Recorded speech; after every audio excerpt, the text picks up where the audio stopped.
As for Akoma, she remained out of sight, staying away from the palace, quietly providing Odum with more poisons and dark potions as needed.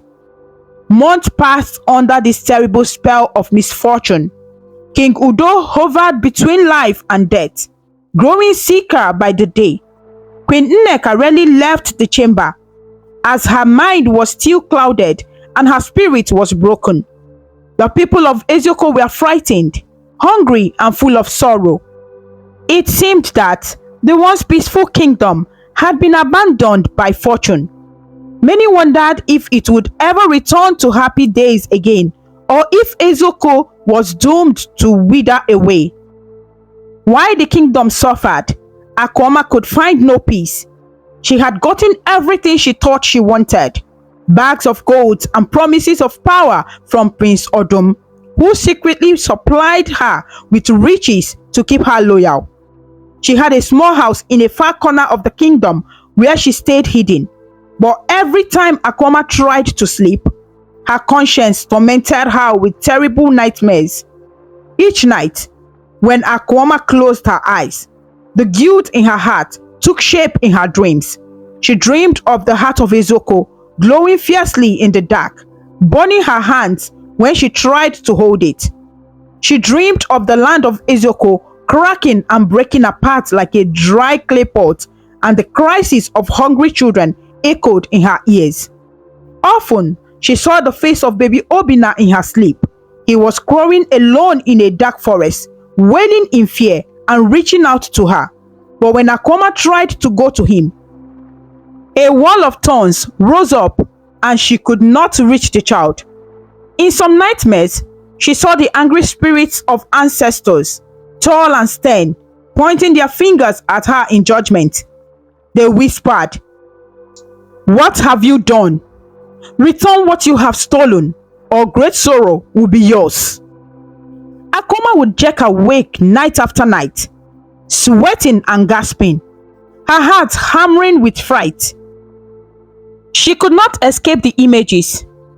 Even in the daytime, she felt she could hear a faint crying sound in the wind or see flashes of red light at the corner of her vision, as if the heart of Ezioko was calling out to be returned. The once greedy and bold woman began to live in constant fear. Her hands trembled whenever she tried to mix her portion, and she found no joy in the gold Odum had given her. With each passing day, Akoma's guilt grew heavier until she felt she was carrying a great stone on her back. As she suffered, Akoma also saw the misery she had helped cause. She ventured out in disguise to the market to gather food and heard villagers talking in hushed, unhappy tones about the state of the kingdom. She saw with her own eyes the withered vegetables and felt the hunger in the air. She overheard a mother weeping to her friend that her little boy had fallen sick and nothing would cure him. The friend comforted the mother, saying, "The gods will save us. Perhaps the heart of Ezioko will be found." Hearing this, Akoma's heart clenched with shame. She hurried away from the market, tears of regret in her eyes. She thought of her own actions. She had a hand in making innocent children suffer and families mourn. This was not what she had imagined when she agreed to help Odum. At last, Akoma could no longer bear the burden of her secret. She realized that no treasure or promise from Odum was worth the agony she was enduring. She was also increasingly afraid that the spirit truly would punish her with death or madness if she did not make things right. Summoning all her courage, Akoma decided to confess the truth, no matter what happened to her. One morning, weak from another night of terrifying dreams, Akoma wrapped herself in a plain cloak and journeyed to the royal palace. She avoided the main gate and instead approached the guard she recognized at a side entrance. Her hood was pulled low, and at first, the guards raised their spears to stop the strange visitor. "Halt! Who goes there?" they demanded. Akoma lowered her hood. "I am Akoma," she said quietly, her voice shaking. I mean no harm. I have a message for the king. It's about the prince and the heart of Ezioko. At the mention of those precious things, the guards exchanged glances. They knew Akoma's name from the past, for some remembered she had once served as a healer, and the intensity in her eyes made them curious and concerned. Please, Akoma begged. It is about the evil that befell our land. I must speak to the king or the high council. It's urgent. I carry a great secret and a great sin. The guards saw how distressed she was. One nodded and said, "We will bring you inside. But know this, if you are lying or mean harm, you will pay dearly." Akoma nodded, trembling. "I understand." They escorted Akoma into the palace, and soon word reached the royal advisors that a woman had come forward with information. At this time, King Udo was bedridden, too weak to hold court himself. His trusted advisors, elders of the court, and Prince Odum had been handling matters of state. On this day, a meeting of the King's Council was taking place in the throne room, discussing what more could be done about the kingdom's failing crops and the search for the prince. Odum sat in his brother's throne in the capacity of acting regent, looking every bit the concerned leader, when a messenger hurried into the chamber and whispered in the prince's ear that a woman named Akoma claimed to know about the missing prince and heart. Odum's blood ran cold. Akoma was supposed to be in hiding. What was she doing here? Exposing herself? He fought to keep a calm face and ordered that the woman be brought in at once. Moments later, Akoma walked into the grand throne room, escorted by 2 guards. Her head was uncovered, and her face showed the torment and fear that had built up in her. There were many people present. The chiefs, advisors, and even a few villagers who had petitions were in attendance. All eyes turned to the pale, shaking woman. Odum forced a kind smile to his face. "Akoma," he said, loud enough for the hall to hear. "I remember you. You were once a healer for the palace. You say you have news of my nephew and of the Sacred Heart?" His heart pounded in his chest, but he tried to appear merely curious.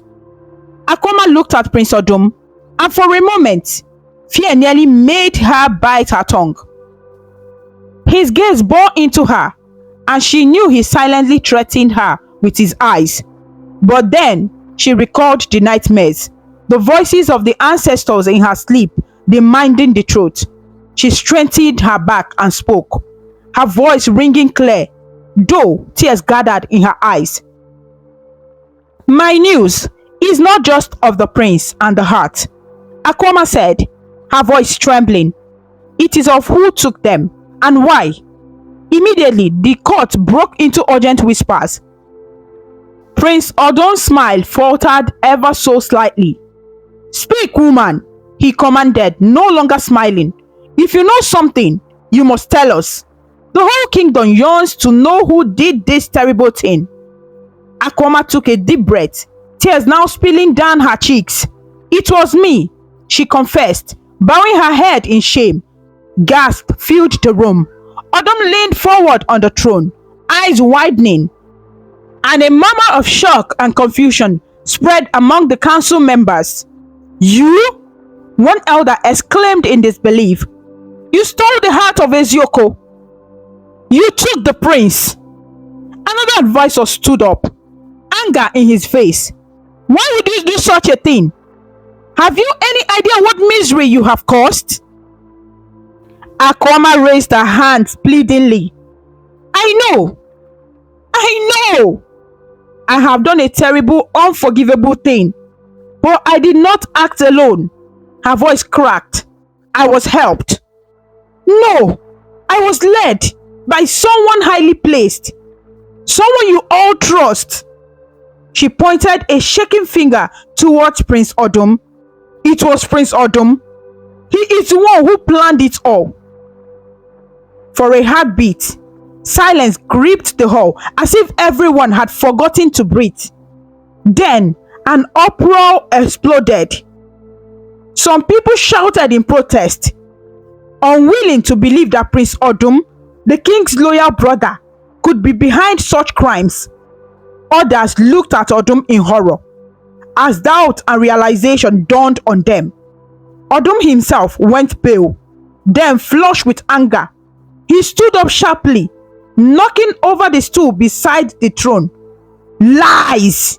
Odum bellowed, his voice echoing off the chamber walls. "The woman lies to save herself.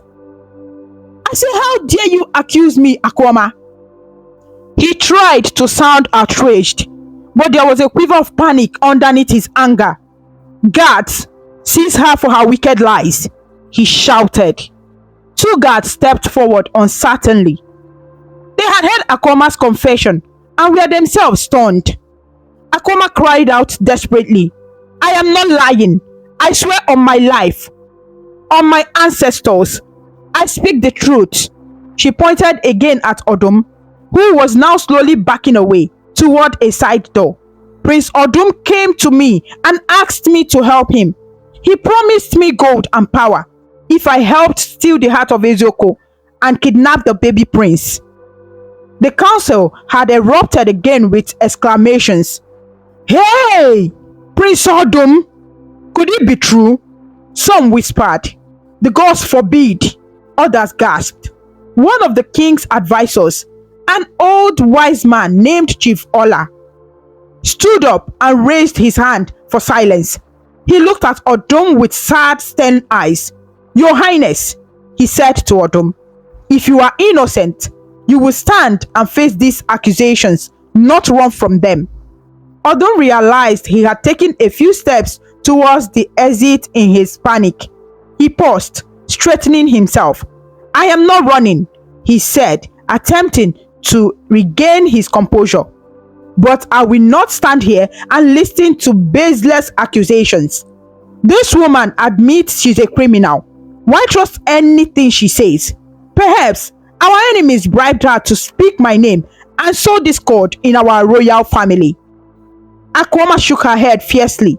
"No one bribed me. In fact, it was Odum who bribed me. He gave me poison to sleep to the king. He has been poisoning King Udo slowly all these months. That is why the king grows weaker by the day." Any wave of shock hit the listeners.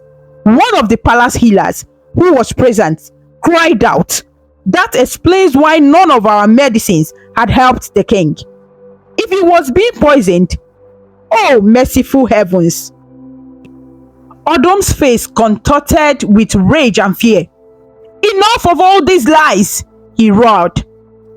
"She has no proof. She's a witch known for deceit. Who would take her word over mine? I am the one who have served my brother and this kingdom loyally my entire life."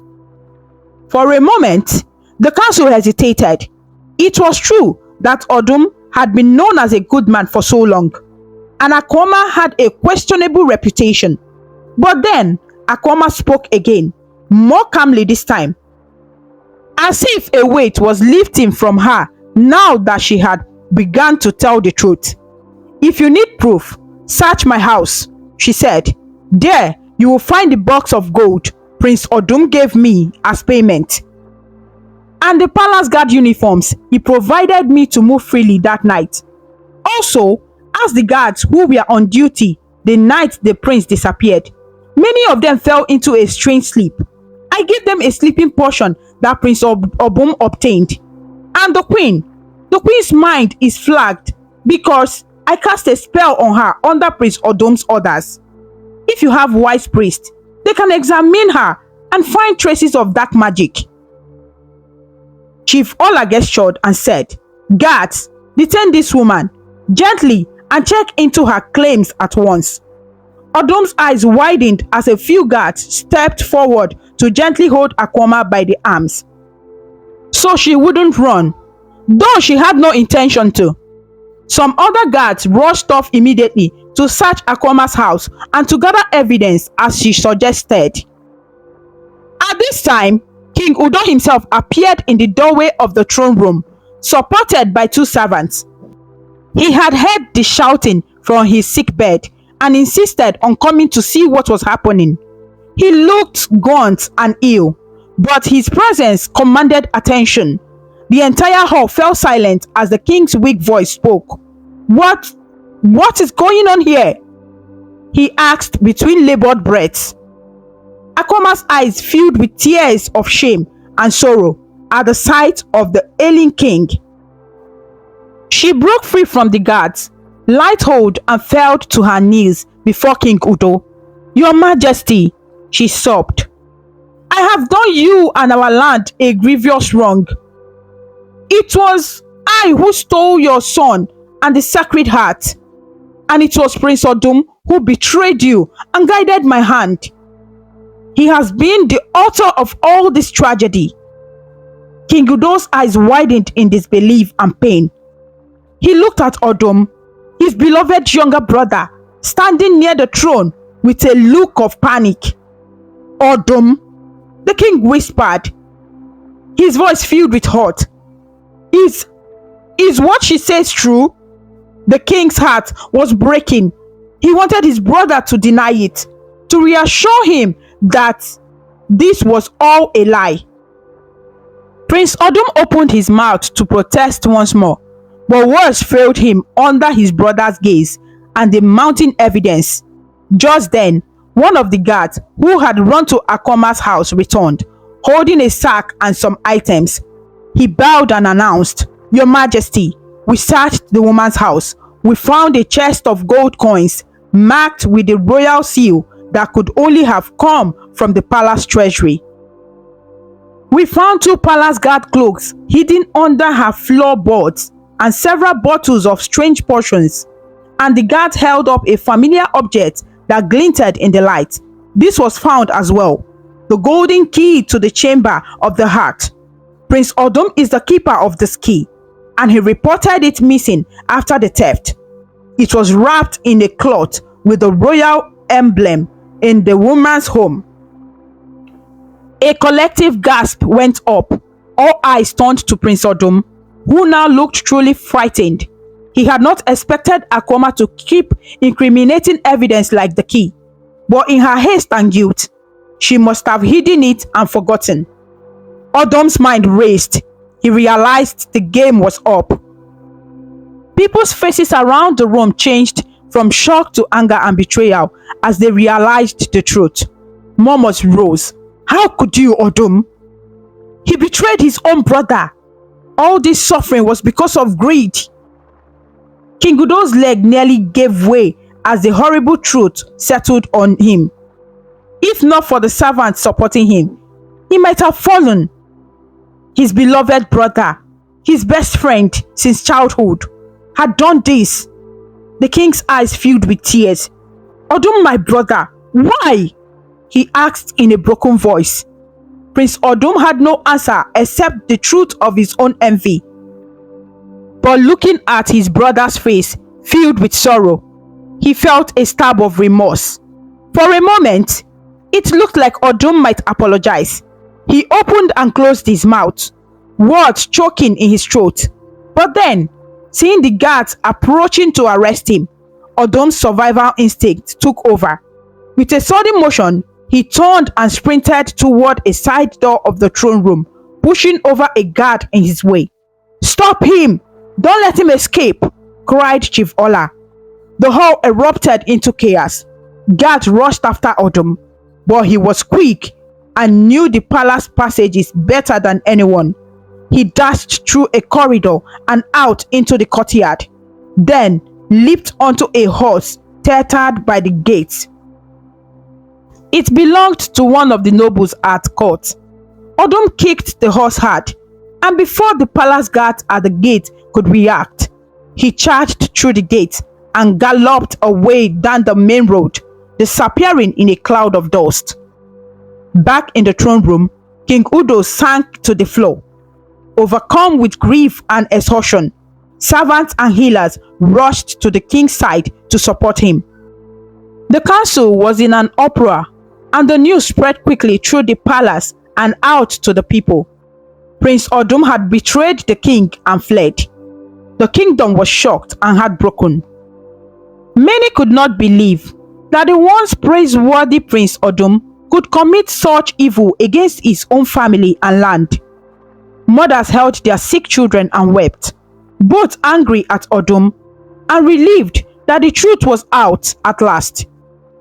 Farmers paused in their fields, shaking their heads in sorrow upon hearing that the king's own brother had caused their woes. Though the truth had been revealed, the prince and the heart were still missing. However, there was now a ray of hope. With Akwama's confession, at least they knew the cause of their troubles, and perhaps now they could find a way to fix them. The dark cloud of misery was lifted, even as the actual clouds still refused to rain. The people waited anxiously to see what would happen next. Would the king recover? Would baby Obinna be found alive?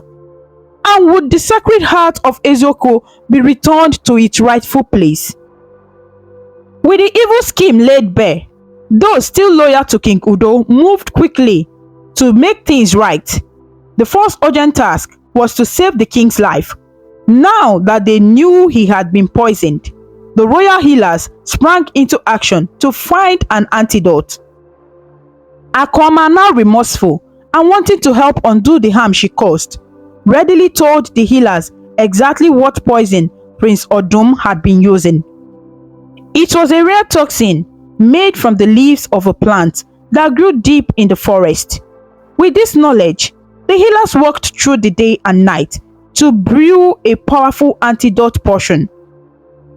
In the king's chambers, Queen Nneka sat by the king, holding his hand and praying softly. Although the queen's mind was still foggy from the spell, she understood that her husband was gravely ill and needed her. King Udo drifted in and out of sleep, weakened by the poison, but he found comfort in Nneka's presence. Servants brought cool clothes for his forehead and kept the room quiet as the healers prepared the cure. By the next morning, a bowl of dark green antidote was made ready.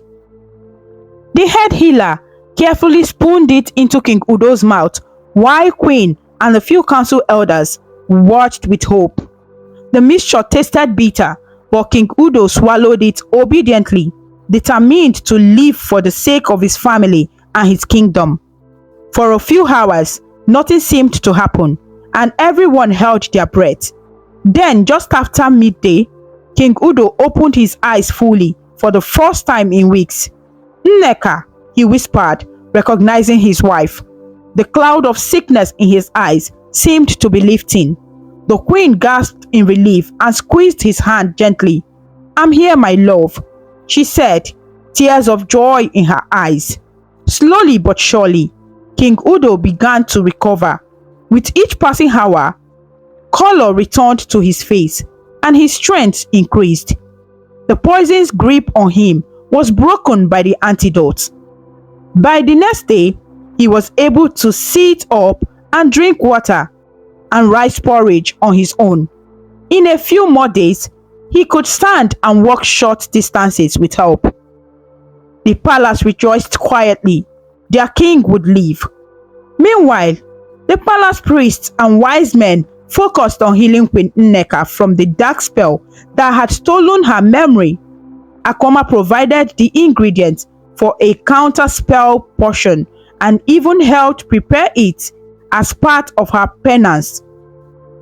The potion was burnt in a clay bowl to create a cleansing incense. In a solemn ceremony in the palace shrine, the priests lit the incense and waved the sweet-smelling smoke around Queen Nneka while chanting prayers to the gods and ancestors to lift the curse on her mind. The queen inhaled the sacred smoke and closed her eyes as the priest gently touched her forehead with holy water. At first, Nothing happened, and Queen Nneka's face remained blank and confused. But then, as one priest invoked the name of Allah, the earth goddess who protects children, the queen suddenly gasped. She clutched her head as memories came rushing back like flood breaking through a dam. She saw images of herself holding a baby. Her baby. She remembered Obinna's first cry, his tiny hands, and his lovely name.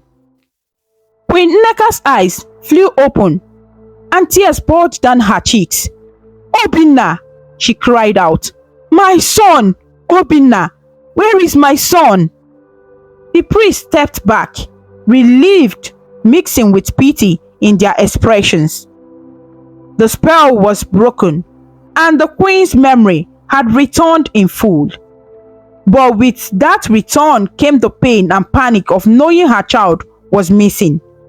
Queen Nneka stood up, trembling, and tried to run from the shrine to go find her baby. But a kindly priest caught her by the shoulders. "My queen, please be calm," he said gently. "The prince is not here yet, but now that we know the truth, we will surely find him. The whole kingdom will help you." Queen Nneka cried in her hands, overcome with both gratitude and anguish. King Udo, still recovering in his chambers, embraced her when she returned to him. Together they wept, some tears of joy that they both were alive and from the poison and spell, and some tears of sadness that their dear child was still lost. King Udo, regaining strength, comforted Nneka, saying, "We will find Obinna, I promise you.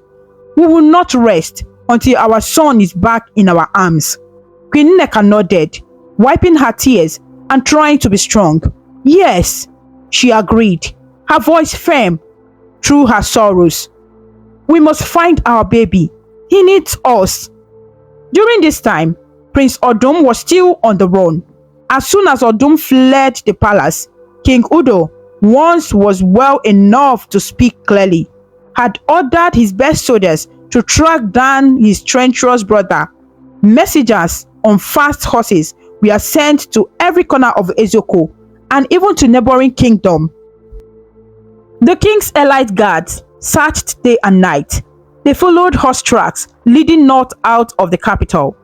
Odum had abandoned the horse he had stolen once it tired and continued on foot through wilderness to avoid being seen on the main roads. But he could not hide forever. The soldiers found signs of his passage, a discarded royal brooch that he likely dropped, footprints by a river bank, and reports from villagers of a lone man seen moving through the woods. For several days, the search for Odum continued, even as king and queen focused on regaining their strength and organizing the search for their son. Though Odum had escaped immediate capture, he had not gotten away cleanly. The whole kingdom knew of his betrayal now, and there were few places he could seek shelter. Those who might have harbored him were too afraid or too disgusted by his actions to help. So Prince Odum hid in caves and abandoned huts, always looking over his shoulder. Back at the palace, King Udo convened a war council. Though still weak, he dressed in his royal robes and sat upon his throne, determination in his eyes.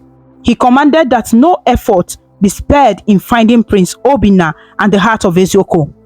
Now that his strength was returning, the king also felt the weight of the kingdom suffering keenly.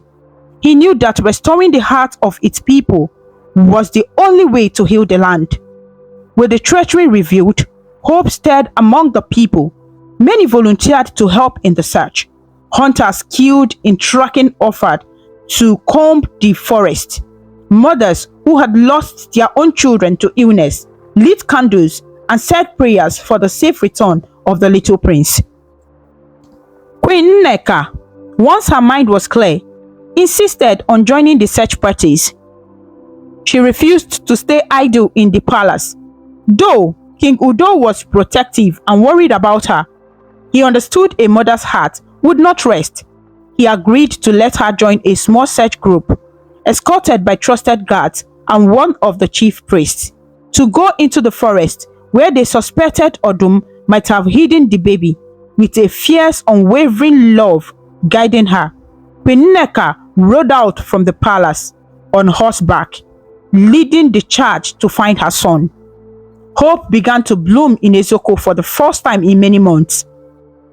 Though the fields were still dry and the children still ailed, the people now knew these were not random punishments from angry gods, but the result of a crime that could be set right. They believed that if the prince and the heart were found, balance would return. And so, with determination and newfound faith, the people of Ezioko joined their king and queen in the quest to save their beloved land and family. Guided by the information Akoma provided, several search parties spread out into the forest of Ezioko, determined to find Prince Obinna and the heart of Ezioko. Queen Nneka led one of these groups herself, despite the dangers of the wilderness. Deep in her heart, she felt a pull, a mother's intuition, that her baby was out there, waiting for her. With her rode a band of skilled hunters, a priest carrying protective charms, and a few loyal guards. They traveled to the eastern forest where Akoma confessed they had taken the child months before. The forest was thick with towering trees and tangled vines. The air was hot and still, and the only sounds were the crunch of dried leaves underfoot and the occasional call of distant birds. As the search party ventured further in, Queen Nneka whispered a prayer with each step. "Please, Great Spirit, guide me to my son." Though the land was suffering, the forest still had an ancient strength. Sunlight trickled through the dense canopy in patches, and now and then, the searchers found clues that they were on the right path. A piece of cloth snagged on a bush that looked like it came from a royal blanket, and faint cart tracks in the dirt that had long ago dried up. After hours of trekking, the group came upon an old abandoned hunter's hut hidden among some large rocks and trees. The hut door was slightly ajar, creaking softly in the quiet forest. Queen Nneka's heart pounded as she approached the hut, almost afraid to hope. One of the guards moved to go in first, but the queen gently stepped ahead, courage and fear wearing within her. Inside the hut, it was dim and musty. In a corner on a pile of old straw and rags lay a small form. At first, in the gloom, it looked like a bundle of cloth. Queen Nneka's breath caught. She recognized the cloth. It was a little blanket embroidered with the royal symbol, the very one that Prince Obinna had been wrapped in on the day of his naming ceremony. She rushed forward and carefully lifted the bundle of blankets. There, lying weakly within, was baby Obinna. For a moment, Queen Nneka could not move or speak. Tears welled up in her eyes as she gazed at her son.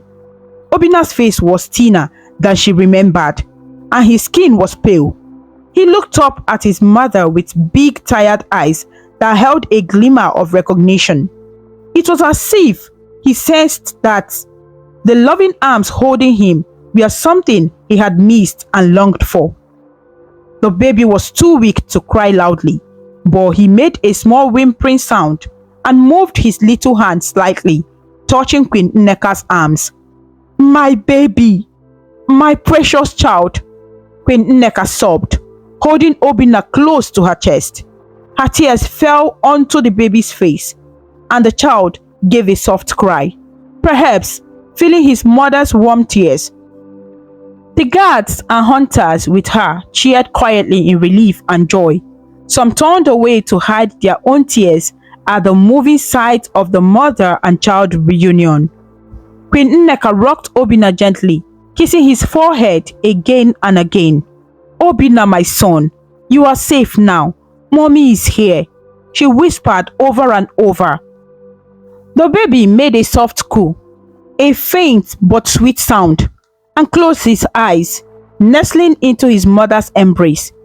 It was clear he was very weak from months of poor nourishment, but he was alive, a miracle the queen would forever be thankful for. As the others gathered around, one of the hunters exclaimed, "The heart of Ezioko! Look!" He pointed to a corner of the hut.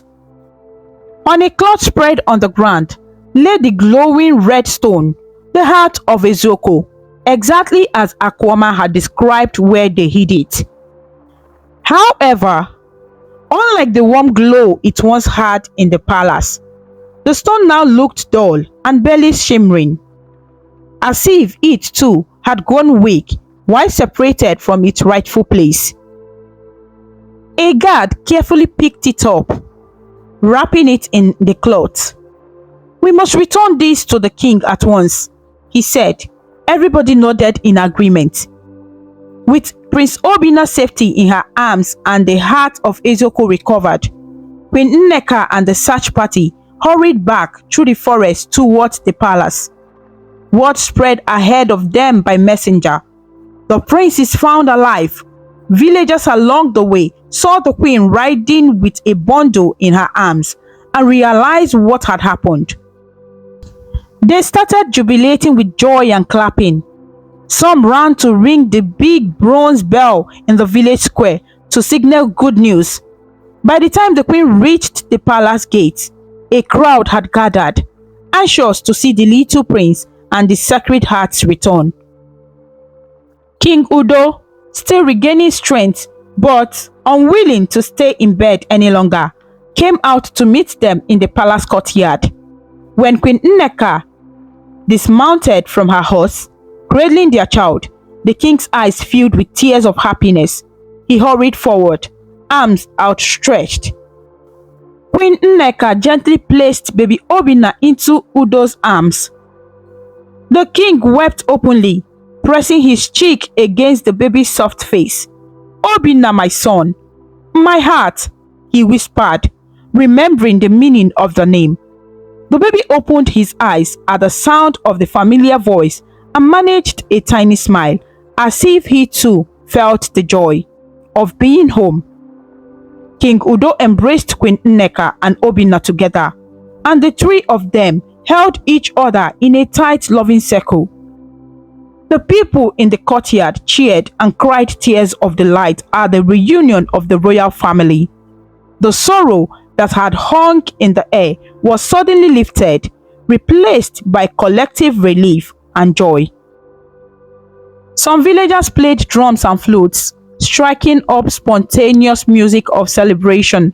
Laughter and prayers of thanks rose from the crowd. Amidst the rejoicing, the high priest stepped forward with the heart of Ezioko, still wrapped in cloth. "Your Majesty," he said to King Udo, "we must return the heart to its resting place so that balance may be restored." King Udo, still holding Obinna, nodded gracefully. With Queen Nneka by his side and the crowd following behind, he led the way to the sacred chamber where the heart belonged. As he placed the heart back on its pedestal, a red glow filled the room, spreading warmth and light. Outside, grey skies cleared. Gentle rain began to fall, reviving the dry land. Sick children recovered, farmers rejoiced, and fountains flowed again. Ezioko was healing. A few days later, Prince Odum was caught hiding near kingdom's border. Brought back in chains, he faced judgment in front of all. He admitted his jealousy and wrongdoing. King Udo, torn by grief, spared his life but stripped him of his title. Odum was banished forever. Meanwhile, Akuoma, the woman who had helped Odum but later confessed, was brought before the court. Her remorse was deep. Instead of execution, she was sentenced to a life of service, using her knowledge of herbs to heal the people she had once harmed. Over time, her efforts softened hearts and she found peace through humble service. Ezioko celebrated the return of peace. Villagers rebuilt their lives shared food, and danced at festivals. Queen Nneka and King Udo watched their son grow stronger each day. The people loved the royal family more than ever. At a grand celebration, King Udo proclaimed Prince Obinna as the future king. The baby raised his hand and babbled, making the people laugh and cry. Many believed he said, "Udo, peace." Years passed. Obinna, surrounded by love and wisdom, grew into a gentle and thoughtful young prince. When he stood on the balcony years later to promise peace and justice, the people knew their future was secure. The heart of Ezeoku continued to shine, and each year the kingdom remembered the lessons of jealousy, truth, and forgiveness. Under King Udo, Queen Nneka, and eventually King Obinna, Ezeoku thrived in love, peace, and unity. And so, the story of the heart of Ezeoku ended with joy that would live for generations to come. The most important lesson from this story is that true leadership and peace can only be preserved when love, loyalty, and honesty triumph over envy and betrayal. And that even in the darkest moments, redemption is possible when people choose truth, forgiveness, and the courage to do what is right. And with that, my dear friends, our story comes to a close. But remember, the magic of storytelling lives on, waiting to whisk us away on new adventures, where the wonders of imagination know no bound. Goodbye for now, and may your dreams be filled with joy, wonder, and endless possibility. Thank you so much for watching. Please kindly comment, like, share, and subscribe to our YouTube channel for more interesting stories.